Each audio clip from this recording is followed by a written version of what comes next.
어제 12월 17일 일본 오사카 북부에 위치한 빌딩에서 화재가 발생해 20명 이상이 사망하는 비극적인 사건이 발생했습니다. 경찰은 이 빌딩에 출입한 60대 남성을 방화 및 살인 혐의로 수사본부를 설치하여 수사를 진행 중입니다만 용의자인 60대 남성 자신도 화재로 인해 중상을 입고 병원에 이송되었습니다. 이처럼 요즘 뉴스에 보도되고 있는 것처럼 최근 일본에서는 불특정 다수를 향한 방화, 살인, 흉기, 난동 등 흉악범죄가 끊이지 않고 있습니다.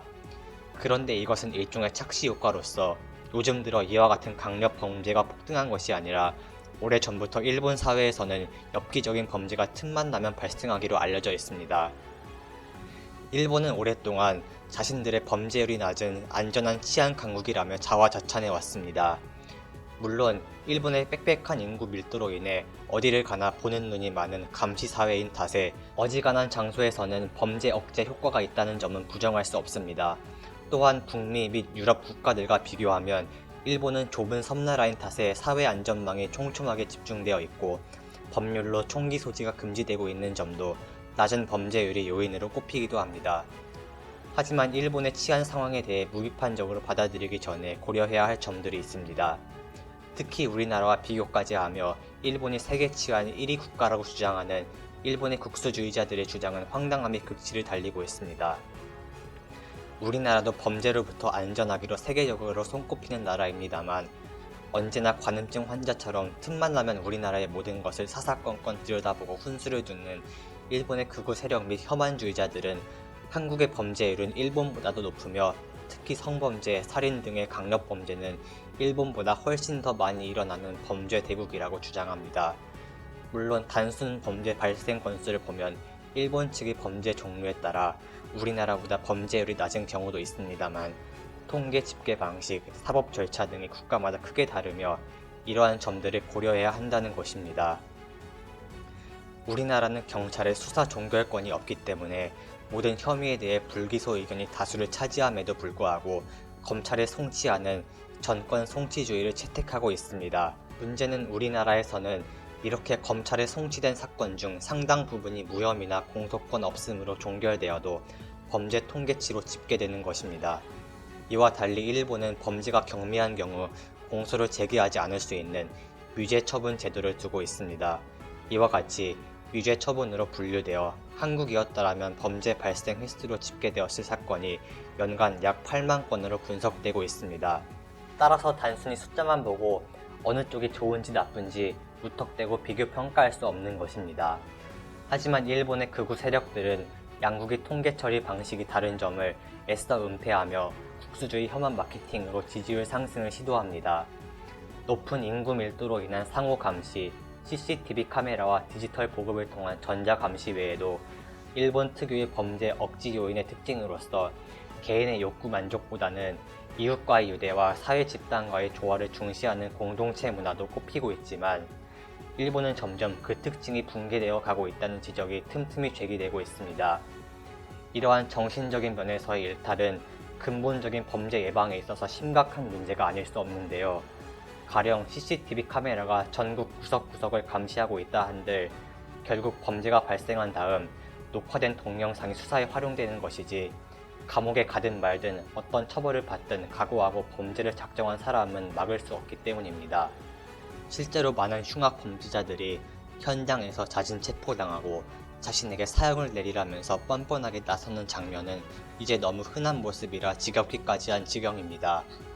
일본은 잃어버린 30년이라고도 불리는 초장기 경제 불황으로 인해 더 이상 미래에 대한 희망을 찾아볼 수 없는 나라가 되어버렸고 베이비붐 세대였던 부모 세대, 조부모 세대가 은퇴하고 저출산 시대에 태어난 지금의 젊은 세대들이 납부한 세금으로 연금과 의료보험비를 통해 사회복지를 누리고 있습니다.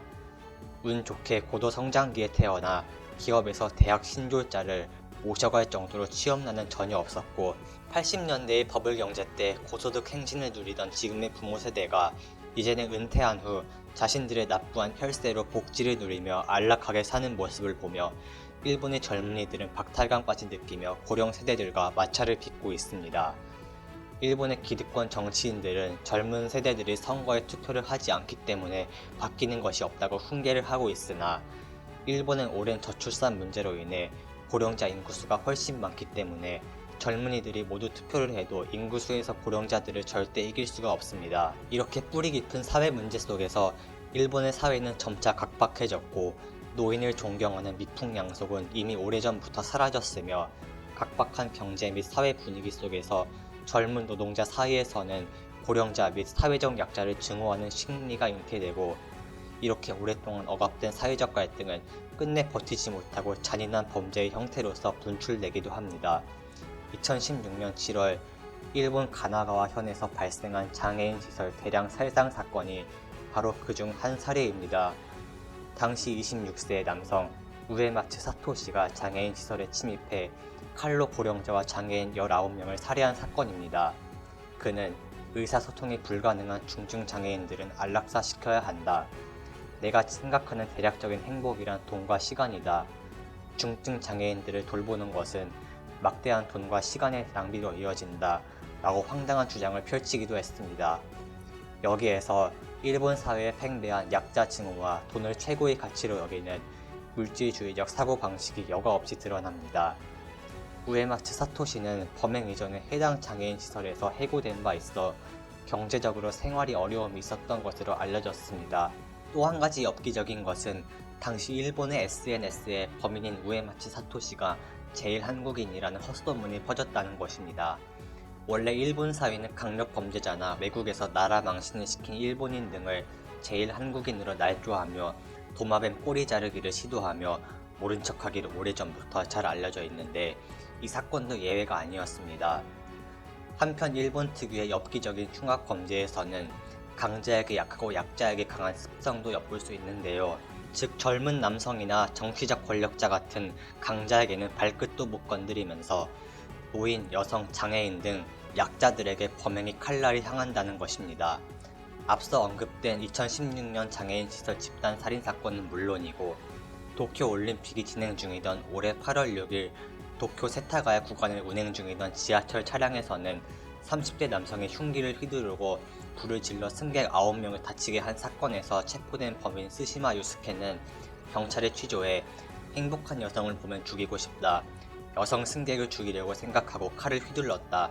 라고 대답해 충격을 주었습니다. 그리고 올해 10월 31일 영화 배트맨이 조커 복장을 한 20대 남성이 도쿄 게이 5선 고쿠류역 근처의 전철 객실에서 불을 지르고 난동을 부린 사건에서 고령자 남성이 범인의 흉기에 찔려 중상을 입었습니다.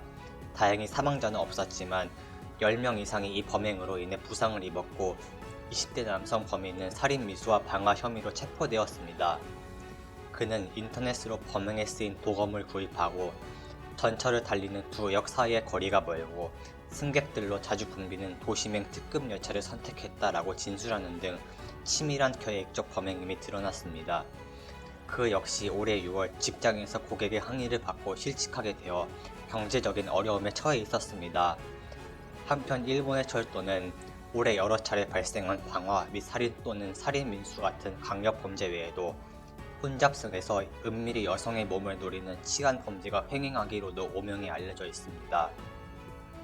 과거로부터 일본에서 치안 범죄가 자주 일어나는 것은 선진국 가운데에서도 철도 이용자가 압도적으로 많기 때문이라고 전문가들이 분석한 바 있습니다. 치안의 한자를 일본어식으로 치칸으로 읽는데 일본어 발음 그대로 영문 치칸으로 세계에 점점 이름이 알려지고 있을 정도입니다.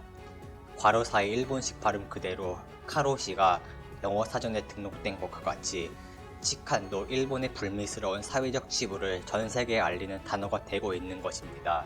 영국 정부 공식 사이트의 일본 여행 안내문에는 통근 열차에서 여성 승객에 대한 신체 접촉이나 치안에 대한 보고는 매우 일상적이라면서 소리를 질러서 주변 사람들의 주목을 받도록 하고 승무원을 호출할 것이라고 기재되어 있습니다. 주일 영국 대사관은 수년 전부터 영문으로 치칸 표기를 사용하고 있다. 정부 기관으로서 여행지의 위험 정보를 제공할 의무가 있다고 설명하고 있습니다. 캐나다 정부도 일본 여행 정보에서 출퇴근 시간대의 혼잡한 전철에서 부적절한 신체 접촉이 일어나는 경우가 있을 수 있다 라고 주의를 요구하고 있습니다. 심지어는 프랑스에서 치안 피해 체험 소설도 발간되었을 정도인데 저자 중 한 명인 일본인 여성은 6년간 중고등학교에 통학하면서 전철 내에서 당했던 치안 피해 체험을 기술하고 있는데 자살까지 생각한 적이 있다는 심경도 이 책에 기록되어 있습니다. 이 여성은 가해자의 보복에 두려워 목소리를 내는 것이 불가능했다. 많은 여성들이 치안에게 피해를 당하지만 학교에서는 어떻게 대처해야 하는지 가르쳐 준 적이 없다.